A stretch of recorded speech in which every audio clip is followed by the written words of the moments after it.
Good afternoon, folks. Welcome back to another episode of Shootin' the Shit podcast here on the Loudmouth MMA Network. We are here today yet again for episode 4, which, as I mentioned before, that we had to tape this twice.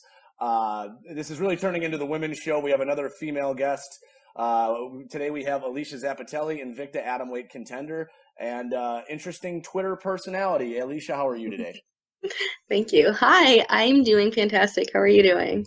Can't complain. The sun is out right now, but we don't know how long that'll last. So I had to move inside, obviously, because we were having internet issues. So first and foremost, I talk about it with every guest. It's really the only topic we have these days is COVID-19. How are you holding up during COVID-19, and what are you doing? How are you staying busy?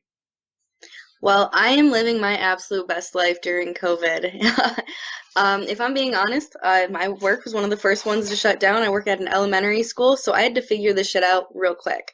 I ordered like 8 books. I've been reading a lot, and actually, Gretchen Whitmer has been very strict about our rules, but my gym has opened up despite her orders, and the law has said that they will do nothing about it. So I'm still training. Every day. Well, that's good. I mean, yeah, I was saying that before that Michigan, you guys have an even tougher lockdown order than Illinois does, and Illinois is ridiculous. We're finally starting to reopen a little bit, but it ain't much.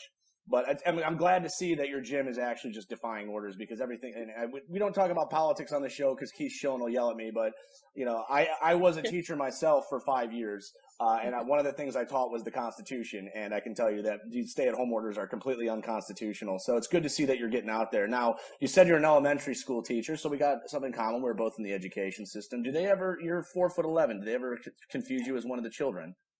Actually, yes. One really? time I was walking down the hallway and I had my phone out, and there was a substitute teacher and was like, told me to put my phone away. And I was like, what? She's like, you can't have your phone in school. I like picked up my badge. I'm like, I work here. It was the most embarrassing thing for her. Like, she apologized like the next 5 times she saw me. Did she also I don't know if you have to cover them up, but I don't know too many elementary school kids that have tattoos on their arms, but what do I know? My work, actually, they have no problem with my tattoos. It just happened to be one of the days that I was wearing a long sleeve shirt. That'll do it. That'll do it for sure. Yeah, I was going to say, I think they've loosened it because even when I was teaching, I stopped in 2018. But yeah, I mean, I don't have a lot of arm tattoos, but I have a couple that do get over the short sleeves, and they never had an issue with it. So, so you said you're an elementary teacher. How long have you been doing that? Okay, so I'm not technically a teacher. I go in and I work with special education kids and emotionally impaired kids, and I work with them one-on-one. I take them out of the classroom and I read them their tests and all that good stuff. So this is actually my second year doing it. I love it. And actually, some of the kids, they call me, the teacher with the garden on her arm because I have a bunch of tattoos, roses and stuff. Well, that's cool. I mean, you worked with younger kids. I worked with high school kids, so it was a little bit of a different dynamic there. But definitely interesting. I do love teaching, and I do miss teaching. There's a few reasons why I don't do it anymore, but it's not the in class, it's the outside of the class stuff that got me out. So I'm glad you're enjoying it though, and hopefully you continue to do that because it's important work. The aides and the teachers that work with the special education kids are definitely big time. I wouldn't say heroes because I think that word gets thrown out a lot, but you guys do a really important job for sure. Thank you. Yes. So anyways, we have a live stream going today. This is obviously taped on a Saturday. This is going out obviously next week. But we have a live stream. Me and myself and Max Rosekoff, who we've had on the show last week, will be doing an eating challenge. My understanding is that Alesha, you will be also do eating challenges and things of that nature. So just describe some of the ones that maybe you've done and what you plan on doing. So I do a lot of eating challenges, anything from hot sauces, and what's actually really cool is I fucking hate hot sauce. I will not put on anything, but if you put a camera in front of me and you tell me to eat this hot sauce, I take it like a fucking champion. So I do hot sauce challenges, and then people love and request the one bite challenges. So basically I'll take anything of food and I'll just fucking try to eat it in one bite. So is it all hot challenges? You don't do mass quantity? I've done a mass quantity one time. I saw how many chicken nuggets I could eat in 3 minutes. Was that McDonald's chicken nuggets? Nope, nope. What kind were we talking? They were just Tyson ones. Freezer. Yeah. Yeah, Okay, yeah. that's cool. I've done a few eating competitions myself. Today is a mass quantity challenge. Myself and Max will be doing 4 double quarter pounders, 20 McNuggets, 2 fries, and 4 drinks. So we have 90 minutes to do so, and we'll talk about the upcoming card this week as well for the UFC. So hopefully people will tune into that. I know a lot of people on my Facebook were looking forward to it. So would you do things like that? Would you do eating challenges like that? Oh, definitely. I'm open to almost any eating challenges. I try to limit it to once a week because I have a really strict diet, but I allow myself that one thing a week. And actually, my nutritionist, she sometimes suggests what I do anyway, and she gives me tips. So she's all on board with it. I said to Max Rosekoff, I said, if you miss weight in your next fight, I do not want to hear about it because you're the one that's all for it. So, you know, but I mean, guys and girls who are in lower weight classes, I think they can definitely do the eating challenges, but I feel like you guys have a harder time cutting weight. Is that the case, especially at 105? I know you're only 4'11" or 4'10", but I mean, you still have to probably have a little bit of an issue cutting weight, right? No.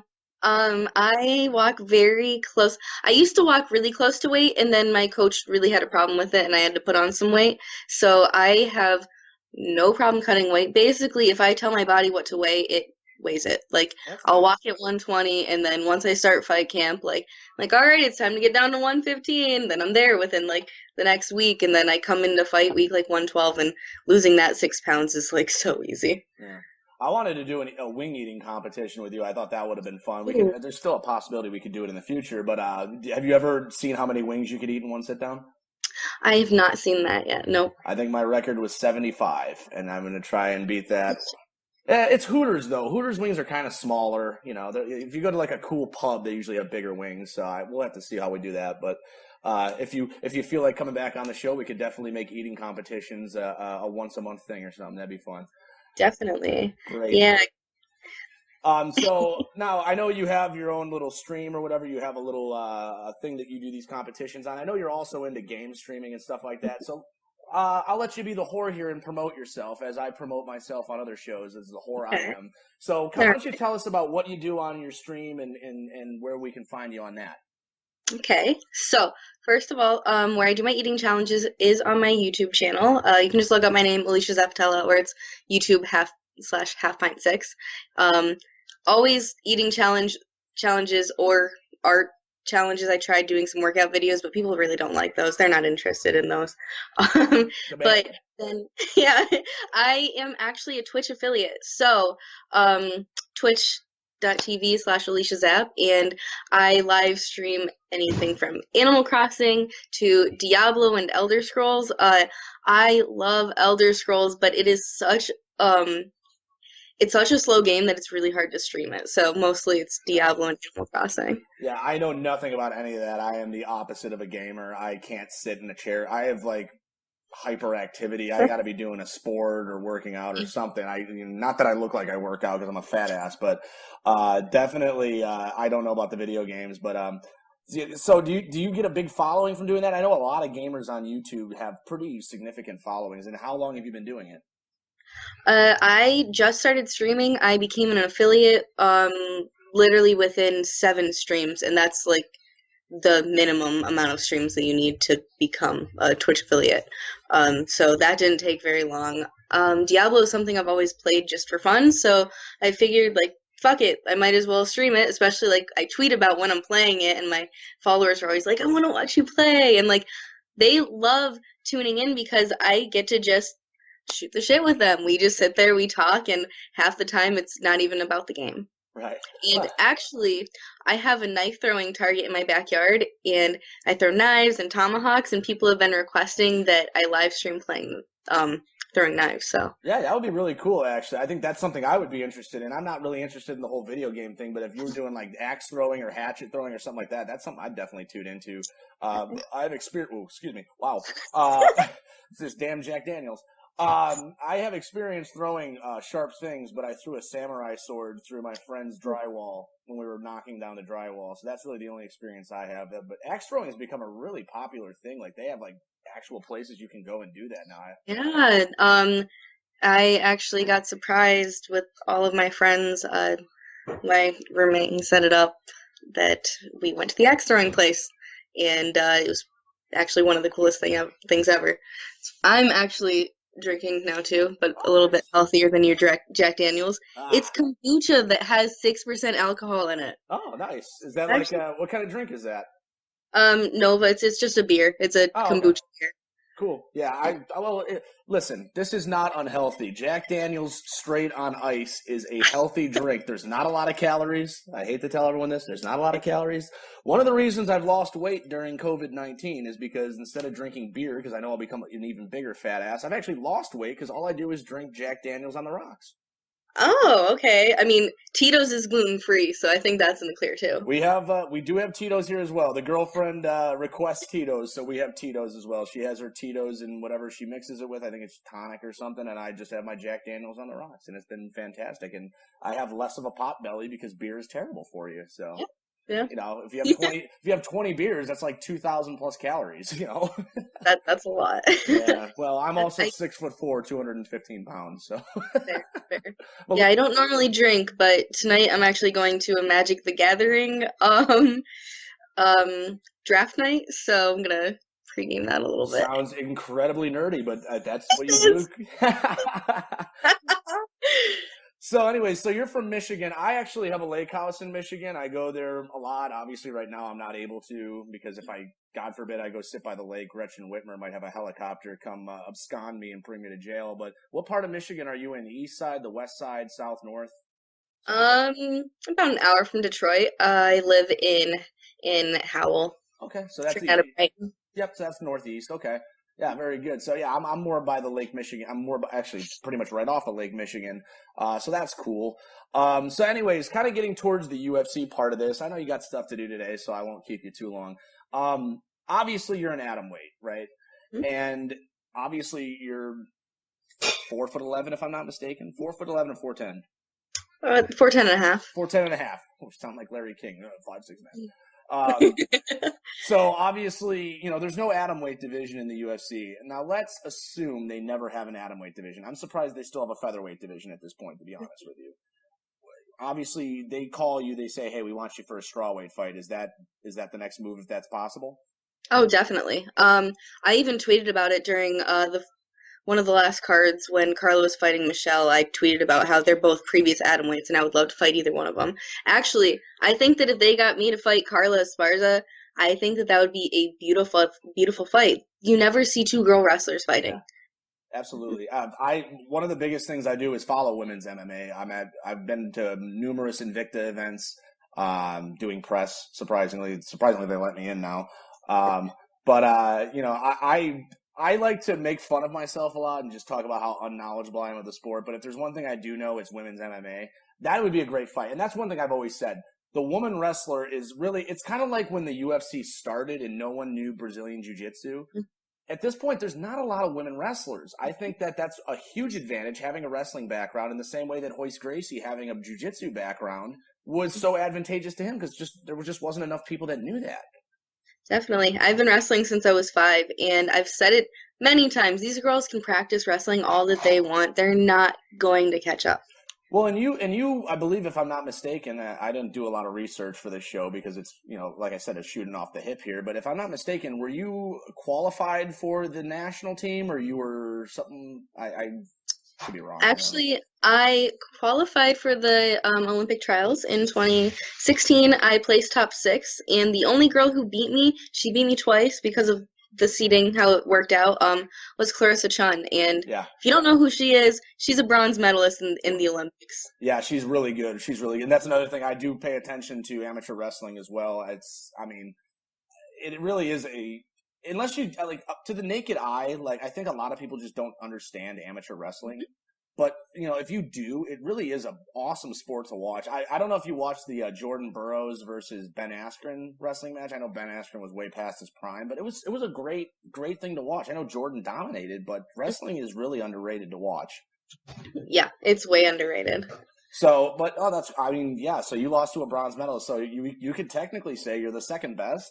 I mean, there's no shame in that. I'm like the 9,000 something best at UFC predictions, so I'm not even in the top, 10%. So, all right, let's go to the UFC card that is coming up this weekend. I don't know if you had much time to prepare it, but we'll just look at the main card. Let me see. I'm pulling it up right here. We got a 5-fight main card. I don't know. Did you know much about this card or no? No. I think, unfortunately, my favorite fight is actually a prelim. It's between Shevchenko's sister and Caitlin Chukagian, who she literally just fought her sister, so now she's taking on the other sister. Oh, that's on the prelims. Yeah, that's the featured prelim. I really wish that was on the main card, but we do kick the main card off with a women's fight. Mackenzie Dern, Brazilian Jiu-Jitsu ace, coming off a pregnancy though, taking on Hannah Seifers in the strawweight division. Do you have any comment on this fight? I hope that Mackenzie Dern makes weight. That was the first thing I thought of too. I'm just like, I know, but. I thought she would move up a weight class for this, and she didn't. She's taking it at strawweight, so good for her. And if she can make the weight, great. But she has had problems in the past making weight. Yeah, when she fought my teammate, first of all, probably should not have taken that fight. She came in 7 pounds heavier, but like, who the fuck does that? Right. But I think Mackenzie's gonna win. I have that as well. Hannah Seifers is very underrated, though. She's pretty tough. If she can shoot, if she can defend the takedown, not shoot the takedown, if she can defend the takedown, I think she'll be in okay shape because she has pretty good kickboxing ability. But Mackenzie's just such a world-class Brazilian Jiu-Jitsu fighter. If it goes down, I just don't see it lasting very long. Yeah, I agree. Do you think that would be an interesting matchup for you at strawweight? Mackenzie Dern? Yeah. I mean, she's kind of big, but if Dana wanted me to fight her, I would fight her. I mean, also, in a jiu-jitsu match, fuck it. Really? So if, say, Polaris or whatever, or even Submission Underground, which is Chael Sonnen's organization, called and said, hey, you, Mackenzie Dern, do you think that would be something you would just jump at the opportunity? Definitely. I would do it 100%. I'm trying to get my brown belt. Honestly, I feel like I'm a brown belt. My coach has been saying that I feel like a brown belt and that I look like a brown belt for so long now. We are just trying to get a fucking match set up, and I can't get my foot in anywhere. Yeah, it's tough because really the only promotion running right now is the UFC. I mean, there's no Bellator, there's no Invicta, there's nothing right now.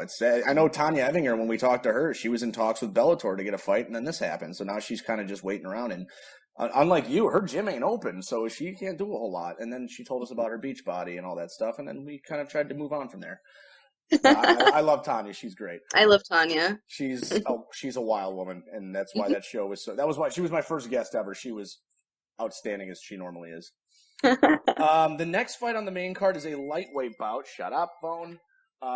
We have Brock Weaver, who's coming off the Contender Series. He's coming off a DQ win in his UFC debut. He's a guy that Dana really likes. He cuts a good promo. He talks a good game. He's taken on Roosevelt Roberts, who I think is extremely underrated. I don't know if you know these two guys, but why don't you give me what you know about these two and tell me what you think. I don't know anything about these guys. What weight is this? This is lightweight, 155. Okay. I'm being honest, I don't know a shit ton about people that are way out of my weight class. Like, I know a lot about 125-pound men and strawweight women and atomweight women. Actually, I know quite a bit about heavyweights, too, but I don't know, that's just the other end of the spectrum. The funny thing is, it's the heavyweight fight on this main card. If you're not a huge, follower, you're probably not even going to know who these two guys are, but they're the co-main event. But, in examining this fight, Brock Weaver is a wild man, for sure. But Roosevelt Roberts is so underrated. He's coming off a huge win over Alexander Yakovlev, and I believe that was actually in Russia. I'm going to take Roosevelt Roberts in this fight. And I forgot to ask you. So you said, oh no, you did tell me Dern over Seifers, correct? Mm-hmm. Correct. All right, next fight. I don't know how this is going to happen. This dude fought last weekend, if I'm not mistaken, and he's moving down a weight class for this fight. I have no idea how. 170-pound welterweight Kevin Holland, who is moving down from middleweights on a week's notice, against Daniel Rodriguez, who actually just beat Tim Means. Do you know who I'm talking about, Tim Means? Yeah, this guy just beat Tim Means. So Kevin Holland, first off, just won a fight. It was quick, no doubt. It was I believe under 2 minutes. But he's a 185er. He's moving to 170, and he's doing it on short notice. How does he do that? There's not a lot to really lose for him. He's a pretty skinny guy. Hell, I don't know. Maybe his weight cut went so smoothly at 180 that he just maybe it was just that easy. Because I feel like if I cut down to 115 and then the next week I had a fight at 105, I know that's within reach. Yeah. I tried to cut to 105, but I'd have to cut both my legs off. So I'm a little bit bigger than you guys. So in this fight, I will be taking Kevin Holland, even with the weight cut. And I mean, what he did to Anthony Hernandez last Saturday was, I mean, this guy is really coming into his own. Did you watch the last Saturday card? Yeah. The Fight Night on ESPN? Yeah. Yeah, he was on there, and he won very quickly, and he turned around. I like I said, I can't believe he's doing this. This is when I saw Nolan King post this fight on Twitter. I'm like, did you make a typo? He's a middleweight? No, he's fighting a welterweight. I'm gonna give it to Kevin as well. You're gonna take Kevin Holland as well. Perfect. Co-main event time. We got heavyweights. Augusto Sakai, one loss to his record, 14-1-1. If I'm not mistaken, he's coming off a pretty big win over Marcin. Let me just take a look. He's taking on Blagoy Ivanov. If you don't know Blagoy Ivanov, this guy's got a pretty great story. He was almost stabbed to death, and he took a year or two. He was in a coma. He was on life support. He came back, and he's still just as good as he was. He's a guy with great wrestling. He's a lot of those Eastern Bloc guys. He's from Bulgaria. Do you know much about this one? I definitely know. I've heard of both of these guys. Mm-hmm. I'm gonna say the first guy. Who was it? Sakai. Yeah. Yeah. I'm gonna go with... This is an interesting fight. You got Ivanov, who's got very, very good wrestling, and he's tough. You know, obviously he's tough. The man escaped death. You know, and he's taking on Sakai, who's a tough kid himself. This is a throw-up fight on MMA Intel. You know, we put this as a throw-up fight. I'm going to take Ivanov over Sakai, but I like I said, this is a toss-up fight. I can see it going both ways. So, but it's heavyweight, so it's either going to be a quick finish or it's going to be a sloppy fat guy fight, which is what I call me and my dad when we grapple in the living room. So. Yeah, I enjoy heavyweight fights, but that's probably because at our gym we have a heavyweight that I'm just I'm hoping that he gets the call. Want to name drop him? Josh Parisian? Oh, no, Josh Parisian. Yeah. Did you see his contender fight? Yes. He was spinning back fist on a week's notice? Beautiful. Yeah. What? Spinning back fist on a week's notice, if I'm not mistaken. Yep. Yeah. I know Josh, great fighter. He got an opportunity on the Ultimate Fighter, if I'm not mistaken, and after that, once he did not win the tournament, I don't think he got a fight with the UFC on that final card.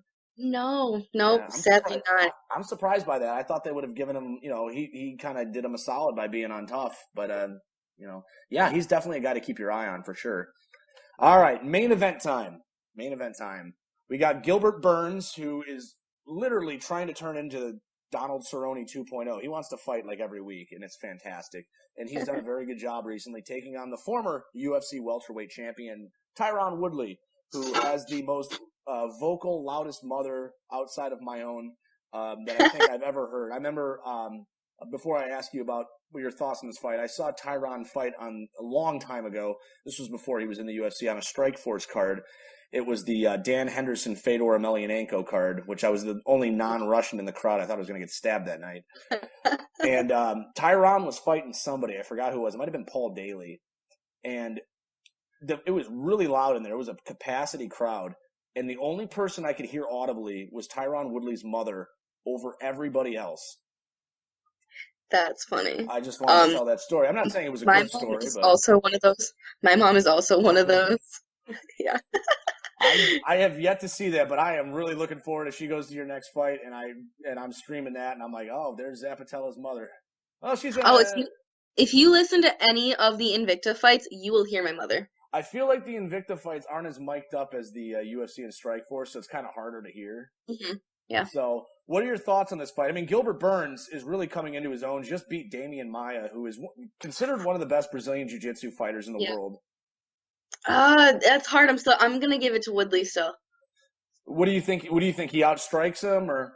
Yeah, I would say he outstrikes him. I think that's a fair thing. I don't know if Gilbert can take Tyron down. Tyron's a University of Missouri, collegiate wrestler.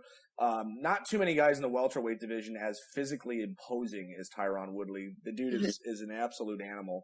I am also going to take Tyron Woodley here. I think that, like you said, I think his striking does it. Gilbert has gotten better at striking, no doubt, but Tyron is definitely, I believe that. As long as he doesn't rap after the fight, I think we'll be fine. But, so yeah. I think it's beautiful seeing all of these wrestlers that are outstriking people. Yeah, that's what we're saying, though. I think most people agree wrestling's the best base because it's harder to learn wrestling than it is to learn striking, in my opinion. Yeah. Oh yeah, it's way harder. Because, I mean, and you can probably attest to this, I think wrestlers just have a different work ethic than everybody. You have to. Yeah, we have a different mindset, and especially if you grew up wrestling like as a kid, like that mindset is built into you with literally everything that you're doing. So you apply that to jujitsu, you apply that to striking, and just everything. And once you're able to like blend it all together, it's a beautiful new martial art. Absolutely. I've told the story to Max Rosekoff last week. I was not a wrestler. I was not any martial artist in high school. I was a 160-pound, 6'4" string bean. But one thing I was good at was basketball, and our practice got canceled at the end of the day or whatever, and I had nothing to do after school. So my friend Joe goes, "Hey, why don't you come work out with the wrestling team?" I'm like, "Oh, okay, that's not a bad idea." But mind you, I was in pretty good shape. So I worked out with them for 10, 20 minutes, and I was just like, "Fuck this! I'm going home. This is bullshit." I was dead. And like the warm up was crazy. Not even just the workout. The warm up was just like, "What the fuck, guys?" So that's your UFC card for Saturday. It is live from the UFC Apex in Las Vegas, Nevada. We do appreciate that Florida had those 3 cards in 7 days, and it definitely kept us entertained. Now that sports are finally coming back, I think we can all be sane again. Is there any other sport other than MMA that you watch? No. Oh. Honestly, no. It's just crazy. Like, there's nothing like when the ESPN is showing like cornhole matches, like bags, like that's how bad it's getting. Like before every UFC fight, they had bags on. I'm just like, can we get something? I'd rather watch like a rerun of like the World Series or something than have to watch two sober men throwing bags at a hole. That's funny. So I know basically the only sports back are UFC, NASCAR, and golf to a limited extent. So I don't watch NASCAR and I don't watch golf. I actually don't watch much TV at all. So me neither. I had to buy cable at my new house, but that was just because I had to get the sports channels. So. All right, Alesha, we have kept you long enough. Why don't you go ahead and plug your social media and anything else you'd like to plug? All right, so on Instagram, Twitter, Facebook, and Twitch, you can find me at Alesha Zapp. And then on YouTube, if you can just type in Alesha Zappitella or youtube.com/halfpint6, you will find me and all of my videos and get to know me a little better. Perfect.